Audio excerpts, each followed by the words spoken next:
오늘 우리에게 주신 하나님의 말씀 로마서 13장 1절로 7절 말씀입니다. 생명의 샘과 6월 16일 수요일자 말씀 그리스도인들과 세상 권세 함께 읽겠습니다. 각 사람은 위에 있는 권세들에게 복종하라. 권세는 하나님으로부터 나지 않음이 없나니 모든 권세는 다 하나님께서 정하신 바라. 그러므로 권세를 거스르는 자는 하나님의 명을 거스름이니 거스르는 자들은 심판을 자취하리라.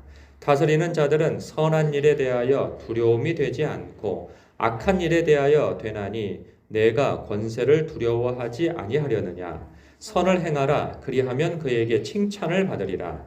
그는 하나님의 사역자가 되어 내게 선을 베푸는 자니라. 그러나 내가 악을 행하거든 두려워하라. 그가 공연히 칼을 가지지 아니하였으니 곧 하나님의 사역자가 되어 악을 행하는 자에게 진노하심을 따라 보응하는 자니라. 그러므로 복종하지 아니할 수 없으니 진노 때문에 할 것이 아니라 양심을 따라 할 것이라. 너희가 조세를 바치는 것도 이로 말미암음이라. 그들이 하나님의 일꾼이 되어 바로 이 일에 항상 힘쓰느니라. 모든 자에게 줄 것을 주되 조세를 받을 자에게 조세를 바치고 관세를 받을 자에게 관세를 바치고 두려워할 자를 두려워하며 존경할 자를 존경하라. 아멘.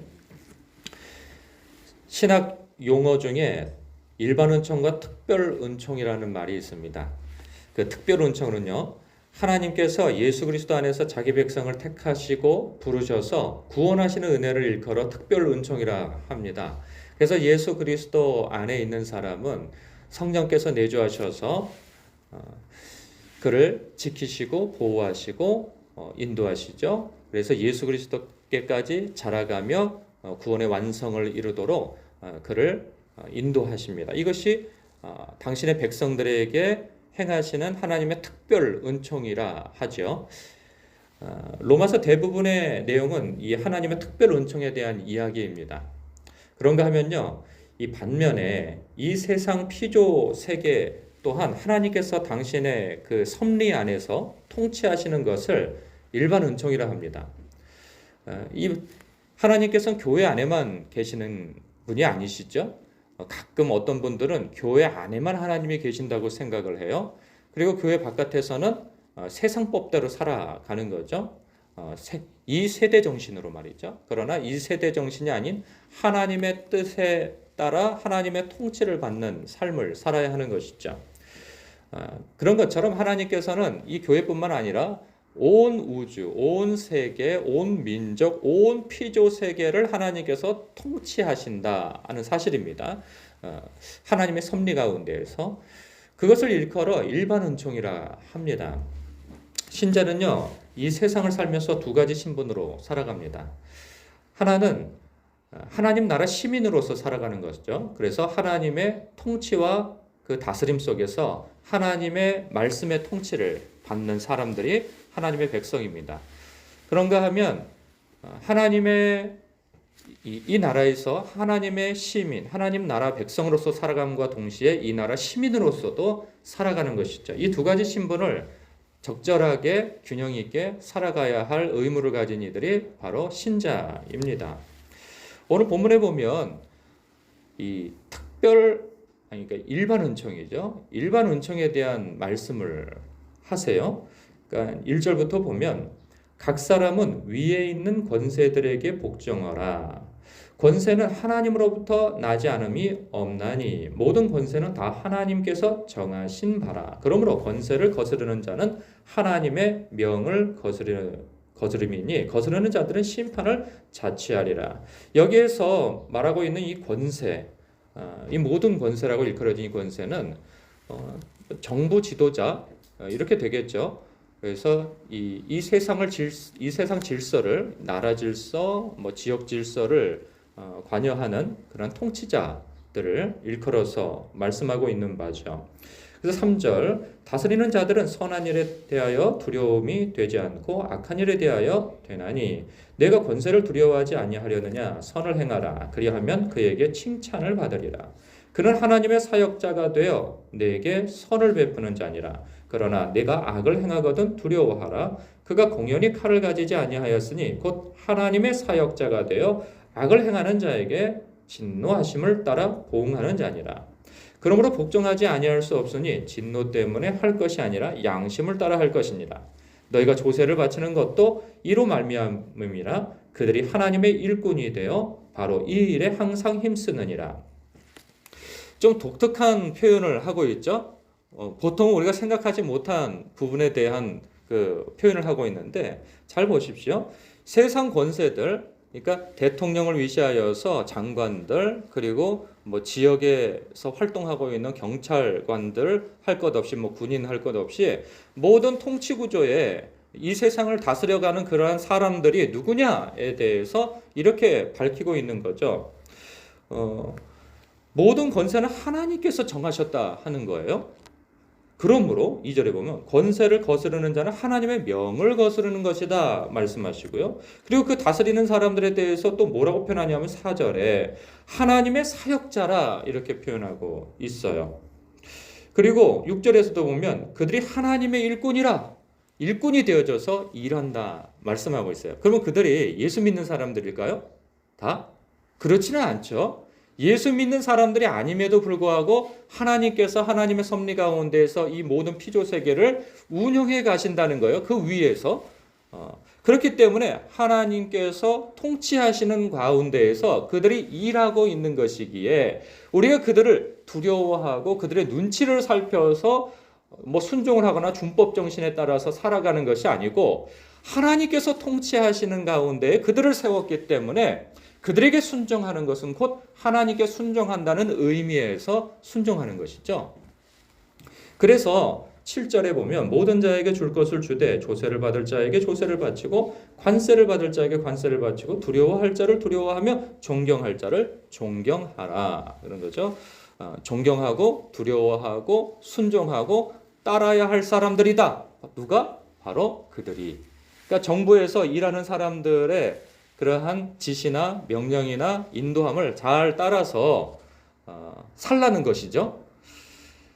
그러면 그들이 만약에 그 모든 부분에 있어서 다 순종해야 되느냐 하는 것입니다. 여기서 말씀을 잘 보다 보면 무엇이냐면 그들이 순기능적으로 하나님께서 하나님의 뜻 가운데에서 세우신 거죠. 그러니까 나라의 통치자로 세우고 그리고 다스리는 자로 세웠다면 국민과 그리고 하나님의 보편적인 뜻 가운데에서 국민을 위하고 그리고 나라를 위하고 하는 정직함과 신실함과 충직함 가운데에서 그렇게 순기능적으로 통치를 했을 때 순종하라는 거죠. 그렇지 않은 경우도 있습니다. 가령 우리하고는 좀 와닿지 않지만 뭐 히틀러처럼 그런 독재자로서 나라를 다스린다든가 그래서 많은 사람들을 죽이는데 국민을 동원시킨다든가 하는 일에 혹은 일본 일제시대 때 일본 제국과 같이 어떤 착취를 하고 사람을 죽이고 전쟁을 일으키고 하여서 하나님의 뜻에 반하는 행동들을 하고 공산국가처럼 그러한 통치 구조로 통치를 해나간다면 그런 일에 순종할 수는 없는 것이죠. 그리고 하나님의 교회를 대적하고 하나님의 뜻을 거스르는 그러한 통치를 해 나갔을 때에는 뭐 그 정부를 뭐 뒤집어 엎기 위하여서 애쓸 일은 아니지만 그래도 저항할 수는 있는 것이죠. 바른 통치를 하기 위하여서 목소리를 낼 수 있고 기도할 수 있는 것이죠. 그런 것까지 배제하는 것은 아닙니다. 성경에서도 하나님의 뜻에 거스르는 일에 있어서 저항할 수 있는 그런 여지를 두는 것을 봐요. 요한계시록에서도 하나님의 교회를 잔멸하기 위하여서 박해를 하는 그러한 세상 권세에 대하여서 어느 권세를 따라야 할 것이냐, 바로 하나님의 권세를 따라야 할 것에 대한 말씀을 하고, 사도행전에서도 그렇습니다. 사도들이 예수 그리스도의 복음을 전하니까 정부기관이죠. 그 정부기관에서 그들을 붙잡아서 매질을 하고 그리고 예수의 이름으로 가르치지 말 것을 요구합니다. 그럴 때 사도들이 하는 반응이 무엇입니까? 하나님의 뜻을 따르는 것이 옳으냐? 너희들의 뜻을 따르는 것이 옳으냐? 하나님의 뜻을 따르는 것이 옳다 이러면서 거부하죠. 뿐만 아니라 구약 성경에서도 그런 예는 많이 나옵니다. 출애굽기에서도 보면 하나님의 백성들을 다 죽이라고 하는 명령 속에서 산파, 히브리인 산파를 부릅니다. 그래서 너희들은 남자가 낳을 시에는 다 죽여라. 하나 그들이 그것에 순종을 합니까? 그렇지 않습니다. 그 앞에서는 순종하는 태도를 갖지만 뒤돌아서는 아이를 살리는 방향에서 그들이 일을 하죠. 하나님께서 그들을 축복하십니다. 뿐만 아니라 다니엘서에서도 그러죠. 다니엘서에서의 그 정부기관이라 하면 바벨론이라 할 수 있고 페르시아일 수 있습니다. 근데 바벨론에서 이 동상을 세워놓고 저것이 신이다 하여서 그 앞에 절을 하게 합니다. 그랬더니 그 다니엘의 세 친구는 거부하죠. 순종하지 않습니다.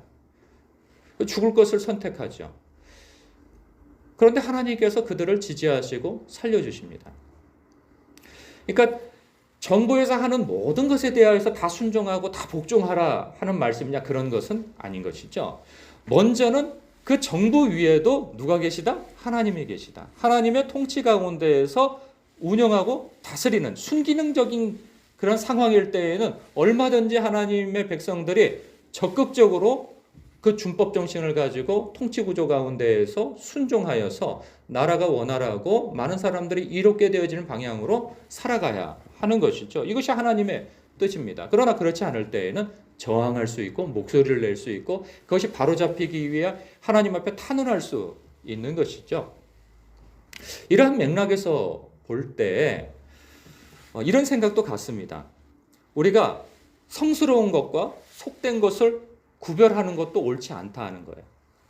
어떤 의미에서냐면 우리가 교회 안에서만 일하는 것이 거룩한 것인가, 목사로서 일하는 것이 직분자로서 일하는 것만 하나님 앞에 거룩한 일인가, 하나님의 뜻 가운데서 일하는 것인가, 그렇지 않다는 거죠. 오늘 말씀에서도 보면 세상의 권세자들도 누가 세웠다고 그래요? 하나님이 세웠다는 거예요. 그들이 예수를 믿습니까? 아니에요. 그럼에도 불구하고 하나님께서 세우시고 하나님의 통치 구조 속에서 그들을 운영해 가신다는 거예요. 그런 것처럼 우리 예수 믿는 사람들도 세상에서 어떤 일을 하게 되어지면 그 위에 권세자가 누구예요? 하나님이시라는 거예요. 그 일이 가정주부이든 아니면 영업을 하든 사업을 하든 어떤 직장 속에 소속되어져서 일을 하든 그곳에서 일을 할 때 부르시는 이가 근본적으로 누구시냐라는 거죠.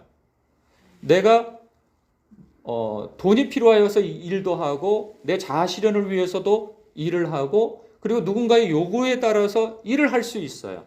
그러나 그것 이전에 근본적으로 나를 부르시는 이가, 그래서 나를 세우시는 이가, 나를 일하게 하시는 이가 누구시냐라는 거예요. 하나님이시라는 거죠. 그렇다고 한다면 어떤 일이든 하나님 앞에 소홀한 일은 없다는 거예요. 그리고 그것 자체가 특별히 도둑질을 하거나 어떤 법 질서를 어기는 일이 아니고서는 하나님 앞에 부르심 받은 일이라 할 수 있는 거죠. 그 일조차도 하나님 앞에서 하는 거라면 그 일은 곧 거룩한 일이라 하는 것이고 그 일을 통하여서 하나님께 영광을 돌리는 것이 합당하다 하는 것입니다.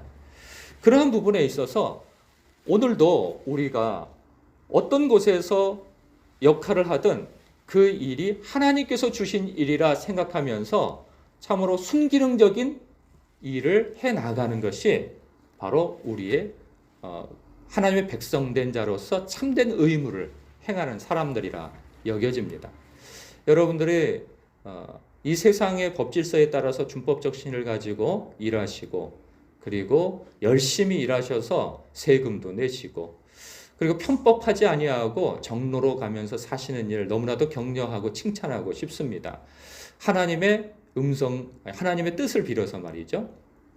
뿐만 아니라 여러분께서 참으로 행하시는 그런 모든 일들이 하나님의 부르심인 줄 알고 큰 일, 작은 일 따지지 아니하고 그것에서 주 앞에서 일하는 것처럼 참으로 여러분의 몸을 주님께서 뜻하시고 원하시는 산 제물로 드림으로 일하시는 성실하게 임하시는 그 일을 격려하고 칭찬하고 싶습니다. 여러분 하시던 일을 하나님 앞에서 행하시는 여러분 되시길 더욱 되시길 주님의 이름으로 축복합니다. 기도하겠습니다.